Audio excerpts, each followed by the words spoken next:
Hello les gars, vous regardez NGT Sport, donc ici on parle de football, de basketball et de motivation. Alors si vous êtes intéressé par l'un de ces sujets, n'hésitez surtout pas à vous abonner, à liker, à activer la cloche de notification pour ne pas manquer les prochaines vidéos. Let's go! Alors sur cette vidéo, on va revenir sur l'actualité sportive de la semaine. Alors les matchs s'enchaînent pour notre plus grand plaisir, mondial oblige. Donc actuellement, il y a beaucoup de matchs. Mercredi soir, le Real a joué. Jeudi soir, le Barcelone a joué.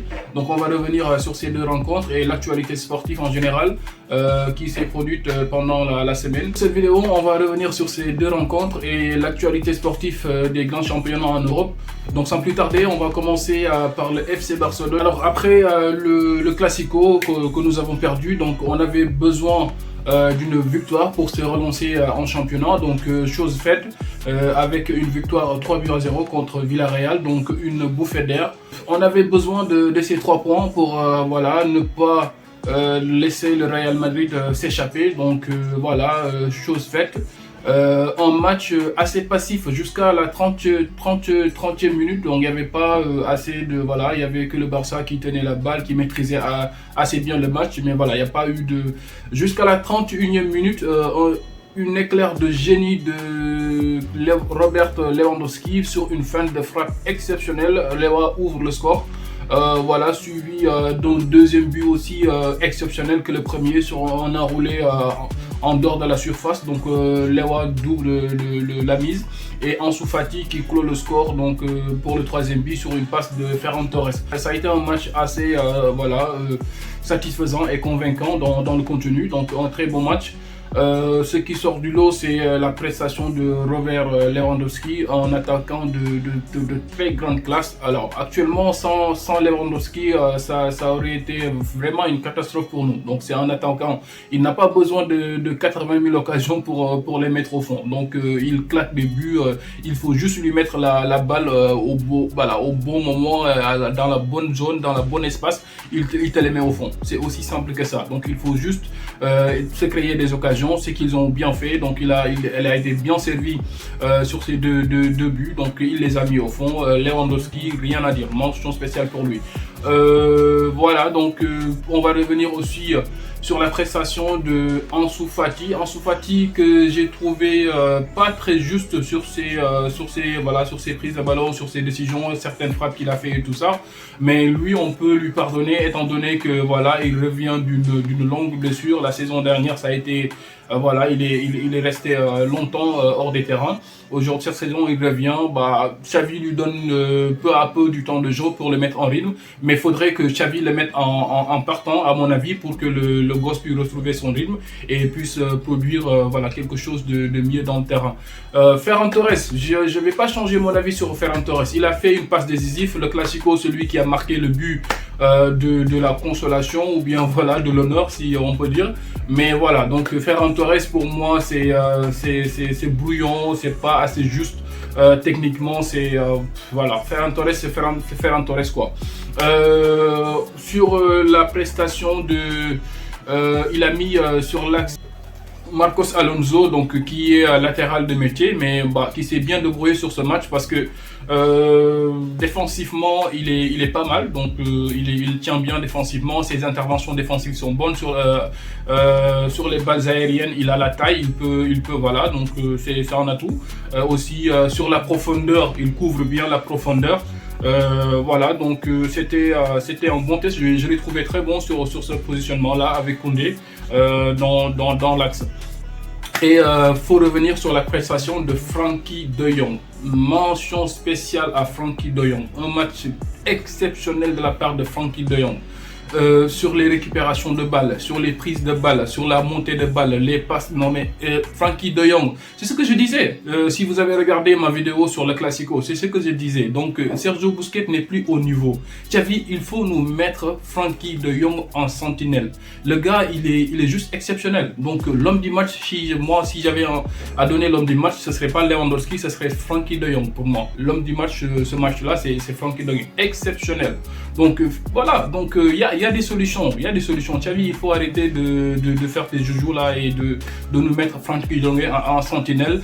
Si tu veux, tu mets Pedri et Gavi comme tu l'as mis sur ce match-là. Ça a très bien marché. Donc, résultat, on gagne 3-0. Une bouffée d'air pour nous. Voilà, on colle au basque le Real Madrid. On ne veut pas les laisser s'échapper. À la fin du match, Xavi qui fait des remplaçants dignes de Xavi. J'arrive toujours pas à comprendre les remplacements de Xavi, mais bon, on va dire que c'est la gestion d'effectifs. Donc, il y a les échéances qui reviennent, la Ligue des Champions qui va venir très vite.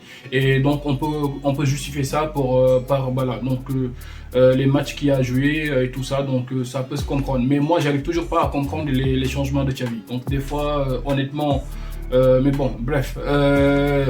Alors, donc, on va revenir sur le match de Real. Avant de revenir sur le match de Real, donc Karim Benzema, après avoir reçu son ballon d'or, a aussi reçu une montre d'une valeur de 1 million d'euros. Tenez-vous bien, une montre qui coûte 1 million d'euros, qui lui a été remise par une organisation qui est en partenaire avec le ballon d'or, qui s'appelle... c'est une entreprise d'horlogerie suisse, donc voilà, au nom de Prunel, qui lui a remise une montre d'une valeur d'1 million d'euros.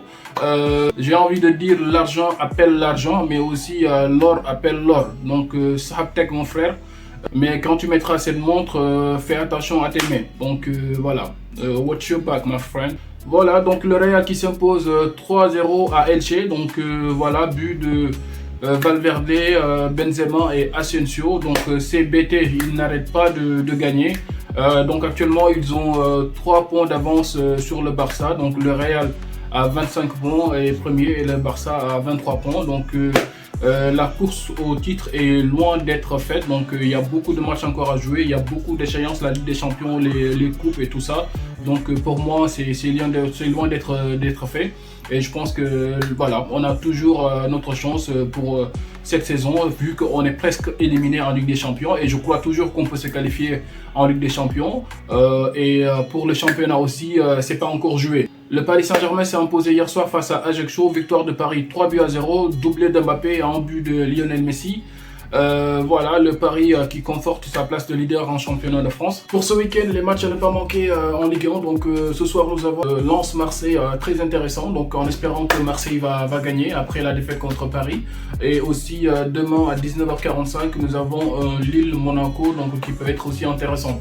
Donc passons en Angleterre. Donc pour la Première Ligue, les Reds de Liverpool n'y arrivent vraiment pas. Donc après 2 victoires consécutives en championnat. Donc cette semaine, ils se sont imposés en championnat 1-0 face à West Ham. On se disait que les Reds se sont enfin relancés en championnat, voilà, en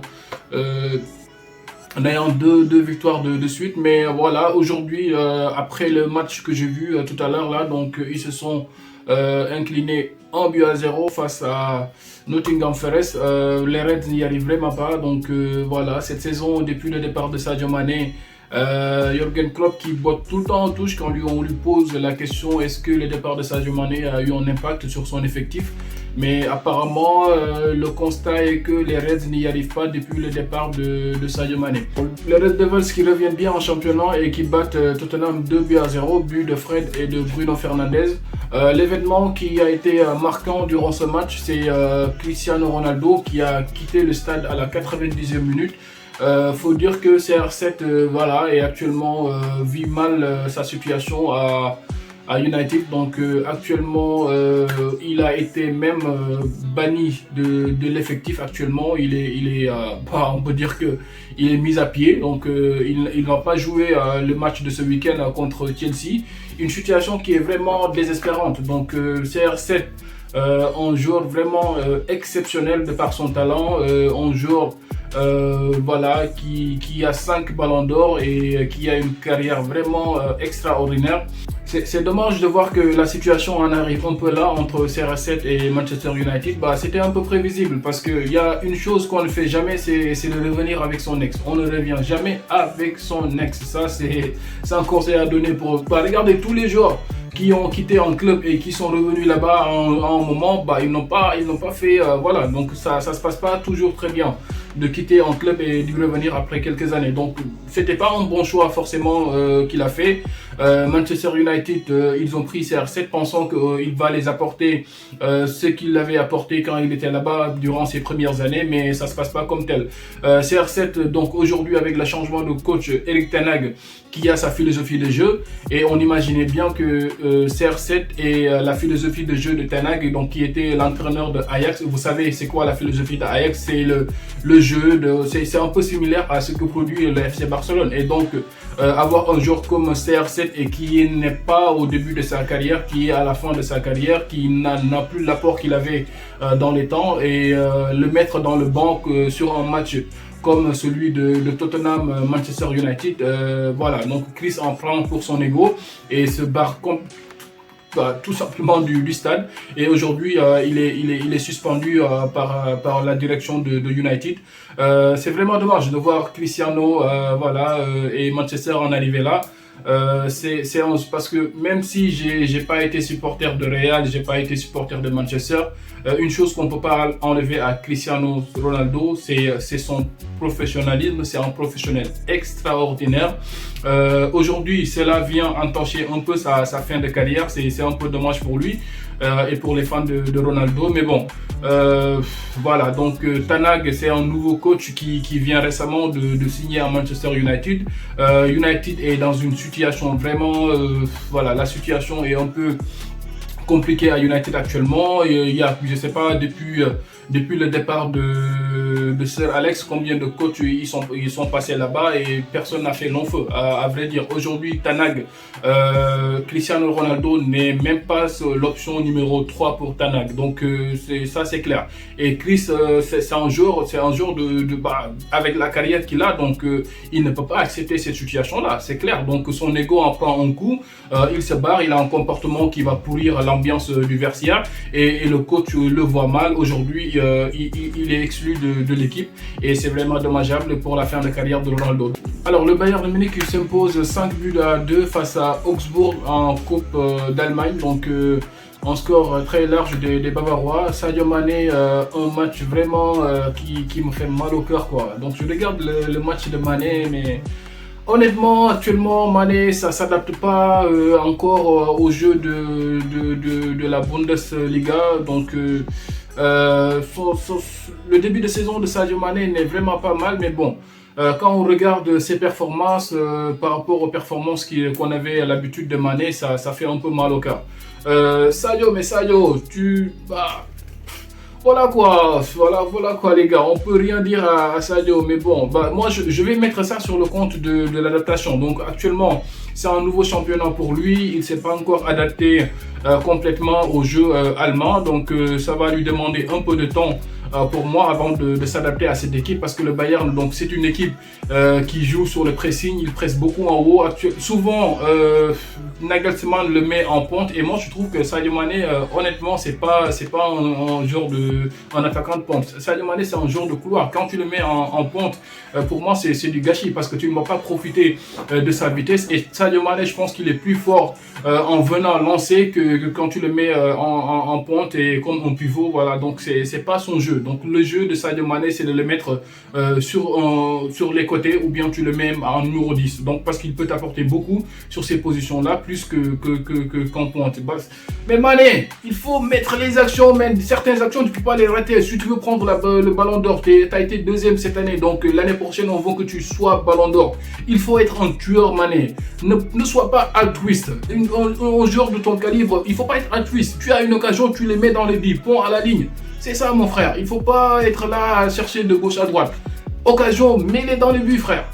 Et c'est tout. Alors c'était les infos foot de la semaine. Donc si vous avez apprécié ce contenu, n'hésitez surtout pas à vous abonner, à liker, à activer la cloche de notification pour ne pas manquer les prochaines vidéos. It's your boy Ras. Peace and love to you guys. I'm out of here.